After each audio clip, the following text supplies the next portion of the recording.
Salve a tutti, Eh, vi prego di seguire attentamente il video perché vi descriverò in dettaglio tutto ciò che verrà fatto sul motore. È bene che seguite attentamente tutti i vari passaggi senza saltarne qualcuno, come diciamo, non perdere tutto ciò che verrà detto nel video. Per un consiglio che vi do a voi, sia per se volete comprendere qualcosa in più per chi non è diciamo del settore, e per chi ne vuole conoscere anche qualcosa in più, oppure avere diciamo avere qualche diciamo opinione da confrontare con quella propria. Quindi un consiglio mio, sia per adesso anche per tutti gli altri video, di poter seguire attentamente quello che vi andrò spiegando nei vari passaggi del video. È arrivato forse il tempo di presentarmi anche a chi non mi conosce. Nei miei video io cercherò di farvi comprendere e vedere da vicino l'importanza dei lavori che vengono effettuati sui motori sia da corsa che anche stradali. Vi farò vedere in dettaglio i vari lavori che verranno effettuati. Dopo 35 anni che lavoro dentro una rettifica, credo che di motore ne sappia abbastanza. Ho la mia esperienza accumulata, anche se questo per alcuni non vuol dire niente, perché ne conosco tante persone che nel proprio lavoro non gli è interessato mai sapere qualcosa di più di quello che fanno.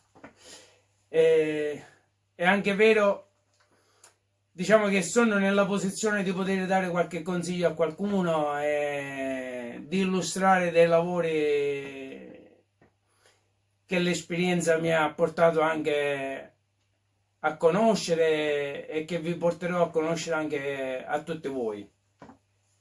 È anche vero che stiamo entrando nell'era dell'elettrico, però lasciatemi dire qualcosa sull'elettrico. Io ancora non lo vedo uno sbocco che sia proprio decisivo in questo momento. Forse non per le città o i centri storici, perché lì è giusto che sia adottato questo sistema e anche altri metodi diciamo, di locomozione con meno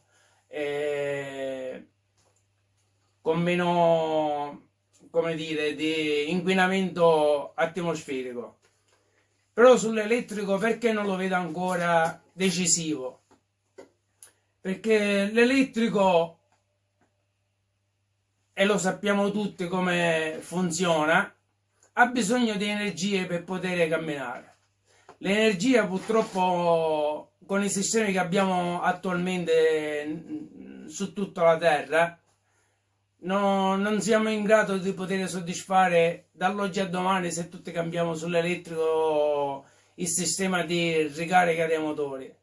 Già siamo al limite con l'accumulo di energia elettrica e sappiamo tutti che per andare oltre, che cosa succede nel mondo per l'inquinamento. Per questo, per un'opinione mia, non voglio dire che non siamo pronti, però per l'opinione mia, se non abbiamo dei progetti affidabili e concreti, diciamo, dell'energia elettrica, come poterla soddisfare e poterla anche trovare alternata ad altri sistemi di ricarica di energie, purtroppo siamo fermi. Se no andiamo oltre quello che siamo arrivati ora nella ricerca. Onestamente Ho presentato qualche progetto a delle case costruttrici, però come tutti sapete, se la cosa non parte da dentro, a loro non interessa, quindi non ho avuto sbocchi e quindi mi sono anche fermato. Se c'è qualcuno che è più in là, troverò affidabile da confidare ciò che ho trovato da poter sfruttare sull'elettrico. Vediamo di concludere anche questo diciamo, progetto in avanti. Però per l'elettrico, a parte che non ci sono le soddisfazioni di un motore che tutti conosciamo, di un ciclo 8, però purtroppo non possiamo mai restare fermi, il futuro si evolve e quindi anche le tecnologie giuste che vanno avanti, però voglio dire di pesare bene a volte quali sono i pregi e i difetti e a che cosa andiamo incontro, ai benefici oppure diciamo il contrario, diciamo l'altro lato della medaglia. Oh, speriamo bene, comunque ne parleremo poi più in là. Io mi presento, sono Giovanni Corrao, come dicevo poc'anzi ho da 35 anni che faccio questo lavoro di rettifiche e come passione mi dedico a sviluppare alcuni lavori su dei motori e a capire e comprendere meglio i benefici di questi motori. Quello che voglio fare più in là, come nei filmati che ho fatto tanto già nei diversi video che ho presentato, vi farò comprendere e vedere da vicino l'importanza dei lavori che vengono fatti sui motori, come l'equilibratura dell'albero motore, quali sono i benefici e quali sono i punti da evitare di fare, le modifiche sulle testate attuali, quelle 16 valvole, le modifiche da fare anche sul sistema delle punterie idrauliche, lavori da effettuare sui motori Peugeot che attualmente che vanno sia nei slalom come salita, e tutte le modifiche che verranno fatte sui motori da 16 valvole delle macchine attuali. E spiegherò anche in dettaglio tutto ciò che c'è da sapere e da fare anche sui motori sia della bicilindrica del 500, sia stradale che da corsa. Con le varie modifiche, i lavori da fare, i benefici e quali sono i lavori che è meno opportuno fare per non andare a sconvolgere anche la geometria del motore. E poi vi farò conoscere sia diciamo, i benefici della saldatura a TIG, a chi interessa conoscere come viene fatta, quali sono i pregi della saldatura a TIG, conoscere anche la saldatrice di per sé, quale è conveniente scegliere e quale no.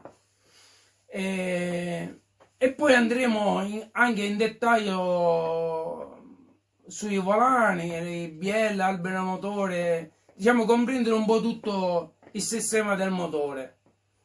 In questo video vi farò soltanto vedere una modifica che avevo voglia di fare su una testata del 112 Abarth e vi farò vedere anche nel video un lavoro che è stato fatto prima su questa testata, poi la testata è stata eliminata, diciamo, non è stata più, diciamo, messa su un altro motore, quindi è stata abolita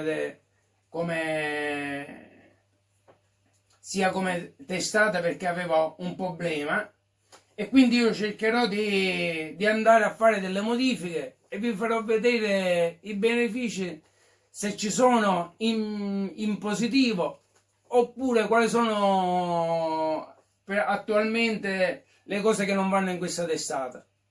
Su questo motore poi del 112 Abarth ve ne parlerò su un altro video più in dettaglio, perché tante persone fanno dei lavori senza sapere a volte la struttura vera e propria del motore, se può beneficiare di certi lavori, oppure questi lavori che vengono fatti sono troppo rischiosi o vanno a discapito della resistenza del motore.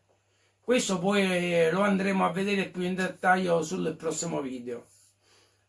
Ora vi farò vedere quello che volevo farvi vedere sulla testata, ciò che voglio fare, sia delle modifiche che andremo poi a vedere sul banco di flussaggio, e anche vedere le condizioni per adesso della testata. E difatti ora sul programma di flussaggio vi farò vedere dei riscontri su due testate.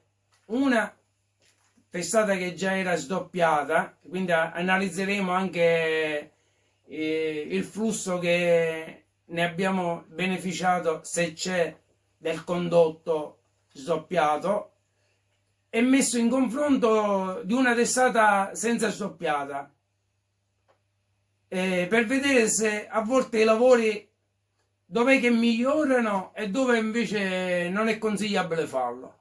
Questo lo andremo a vedere qua ora in dettaglio più da vicino.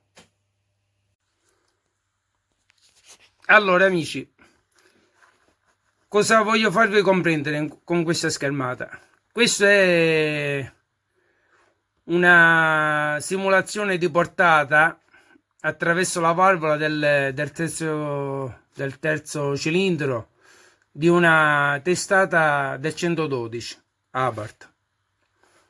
E questa simulazione è stata fatta con l'apertura della valvola fino a 11 mm, con la testata e un collettore, quello tradizionale, un collettore sdoppiato però da collegare un carburatore, questo un 40 a doppio corpo. Dopo che è stata flussata, come vedete nei vari passaggi di apertura della valvola, ne ho simulato un'altra sempre del stesso condotto con un collettore, quello arcuate, quello che va montato sopra la testata e gira dall'altro lato del coperchio punterie, come andiamo a vedere sul grafico. Dopo 6 mm di apertura la portata è scesa come riferimento di simulazione. Questo perché il collettore, rispetto a quello che c'era montato all'interno, era troppo svuotato. Non so se qualcuno conosce il collettore, quello arcuate com'è, però è troppo grande, sia come dimensionamento sia come passaggi, per andare a sfruttare, diciamo, l'accoppiata con la testata. Quindi al banco di flussaggio almeno benefici qui in simulazione non abbiamo riscontrato. In confronto poi ho fatto una simulazione di una testata sdoppiata che è stata fatta in simulazione pure, e come andiamo a vedere abbiamo soltanto avuto un miglioramento a basse aperture, dopo da 1 a 3 mm fino a 4 mm, poi da 4 mm in poi si è comportato nello stesso modo. Questo perché è dovuto soltanto che il condotto diciamo della testata stessa, se qualcuno ne ha conoscenza, a livello di inclinazione sulla testata, arrivando vicino alla valvola, crea un punto di bloccaggio. Praticamente il flusso viene quasi bloccato, e quindi non c'è più un riempimento per come ci dovrebbe essere con una testata fatta sdoppiata con il giusto criterio e con l'inclinazione giusta e adeguata.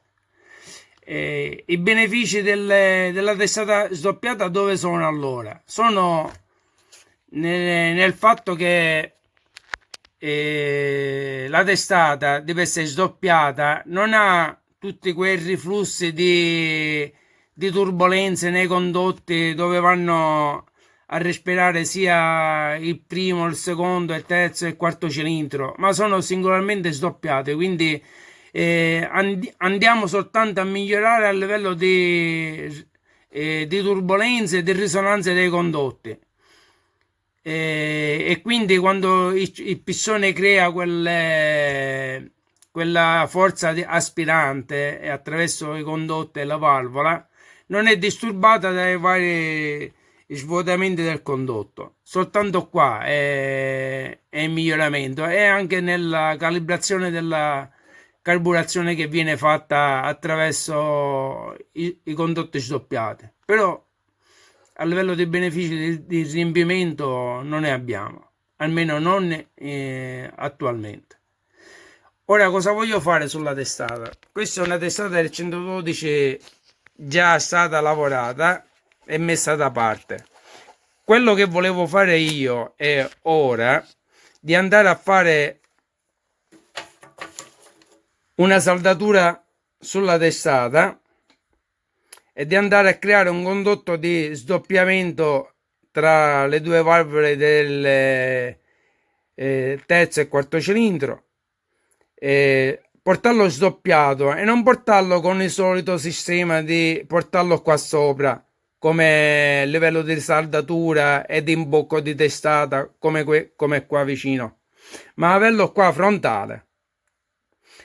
Perché voglio fare questo? Perché nel classico sdoppiamento di testata che io almeno ho visto, sull'inclinazione che abbiamo perpendicolare, diciamo, sul condotto ricreato, andiamo a avere un gradino qua in fondo.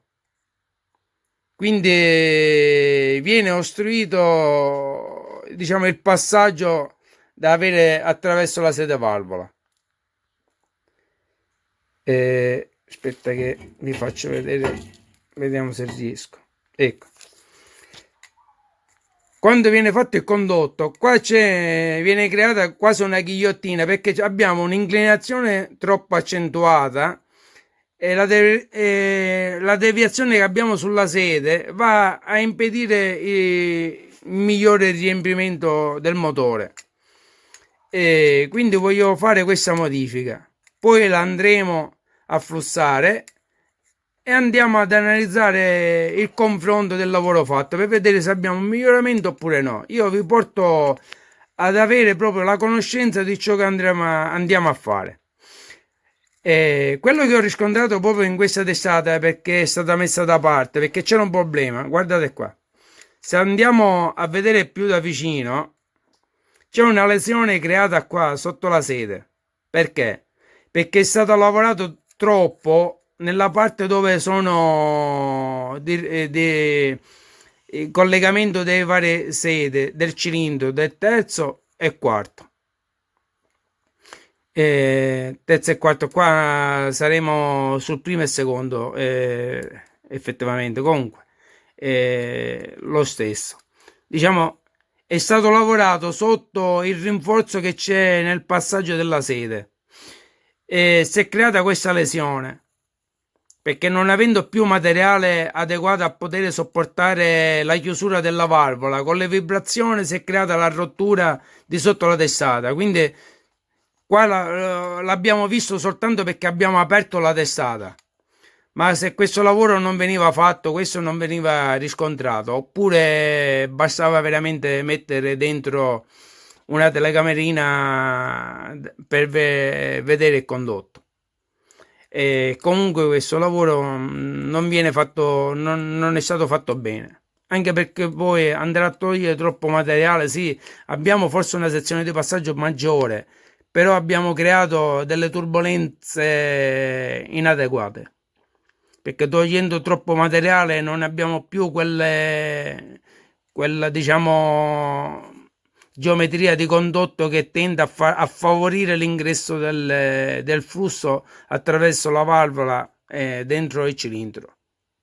Quando qualcuno andrà anche a lavorare su questo tipo di testate, la parte sotto la sede, è consigliabile non andare a indebolire troppo, perché se noi giriamo la testata e la andiamo a vedere dalla parte opposta, questo non si viene a notare. Abbiamo soltanto un beneficio di una sede allargata, ma poi a livello di struttura e come resistenza di testata non abbiamo mai la certezza del lavoro che abbiamo fatto. Anche perché togliendo questo materiale di sotto, forse a chi l'ha fatto ha tentato di agevolare il flusso attraverso la valvola, però strutturalmente sia si è andata a indebolire la parte della testata e poi di dietro abbiamo visto quali sono i svantaggi che si sono creati. Quindi è vero che stiamo lavorando sempre su una testata partendo di serie e vogliamo fare delle modifiche, ma qui c'è da lavorare tanto. E poi per chi vuole ancora modificare la testata, si possono montare sia delle valvole con Stelo 6, farsi fare le valvole adeguate per avere una leggerezza sia di valvola e sia nello stesso tempo di migliorare il passaggio attraverso la sede. Montando una guida con l'interno da 6 mm abbiamo anche una leggerezza della valvola, però è bene di farla fare la valvola, non sfruttare quelle che troviamo di serie, perché poi quando le andiamo a modificare non abbiamo più la resistenza dello stelo della valvola dove va a appoggiare il bilanciere. Anche se poi su queste testate si potrebbe più in là lavorare anche con l'inclinazione delle guide e di spostare anche l'inclinazione delle valvole, perché in questo modo abbiamo anche qua un lavoro fatto sempre, parlo io di serie, che abbiamo sempre una geometria attraverso la sede valvola che diciamo non è quella che dovrebbe essere. Quindi si potrebbe costruire un castelletto per delle punterie da mettere qua in linea con le valvole e da montare con un albero a cammo in testa per poter sfruttare le varie modifiche. Quindi lavoro ce n'è da poter fare e giustamente si devono avere sia le idee sia anche la certezza di fare un buon lavoro. È da valutare sempre se conviene farlo e se ne vale la pena, perché poi se non si riesce a sfruttare appieno tutte le varie modifiche è meglio non le fare.